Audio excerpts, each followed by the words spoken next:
Donc pour moi, le pardon a quand même une signification vraiment très importante pour mon chemin. Euh, la première, c'est que je me sens vraiment un pauvre type. Je me suis fait du mal pendant beaucoup d'années à travers le vice. Et je suis arrivé donc dans cet endroit à Lourdes, au Cenacolo. J'étais un garçon vraiment, vraiment, vraiment détruit, hein, mais surtout qui se sentait indigne d'amour. Et j'ai mis du temps avant d'accueillir l'amour. Pour moi, l'amour, c'était vraiment comme une lumière qui était éclatante. Et le fait d'être resté trop longtemps dans le noir, dans l'obscurité, cet amour était vraiment, au début, éblouissait trop, me faisait mal. Et je me cachais de cet amour. Et j'en avais vraiment peur. Et pour moi, vraiment, la première fois où je me suis confessé d'une manière réelle, je m'en souviens vraiment bien, hein, le prêtre qui était devant moi m'a dit ce serait bien que tu racontes ton histoire. Donc j'ai raconté toute l'histoire que j'avais vécue et les blessures que j'ai subies quand j'étais petit, l'abandon de ma maman, les violences que j'ai moi par la suite posées.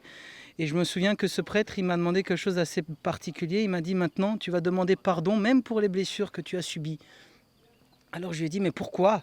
Quel sens ça a? C'est pas moi qui ai péché. Il m'a dit, le péché que tu as fait à ce moment-là, c'est que tu n'as jamais aimé l'enfant qui a été abîmé. C'est cet Anthony que tu n'arrivais pas à aimer à l'intérieur de toi. Il faut que tu laisses venir entrer la miséricorde à l'intérieur de toi. Hein. Et une chose que m'avait dit sœur Elvira, la fondatrice, un jour, elle m'a dit, si tu veux ne pas reproduire ce que tu as vécu, il faut vraiment que tu accueilles la miséricorde dans ta vie. Hein. Et je me rends compte que demander pardon, c'est vraiment très dur. Parce que finalement, c'est une psychothérapie très forte qui me demande d'embrasser et d'aimer Anthony avec ce qu'il est. Et le jour où j'ai réussi à le faire, ça a été vraiment une libération. Ça s'est passé vraiment un soir, je m'en souviens très très bien. Je suis allé en chapelle, je me suis embrassé très fort. Et j'ai dit, j'ai vraiment réussi à embrasser Anthony, à lui demander pardon. Et c'est à ce moment-là où j'ai vraiment senti l'amour de Dieu. L'amour de Dieu qui disait, Anthony, je t'aime. T'es peut-être encore un couillon, mais je t'aime quand même, malgré ce que tu es. Et c'est là où j'ai réussi à pardonner ma maman par la suite, l'abandon et tout ça.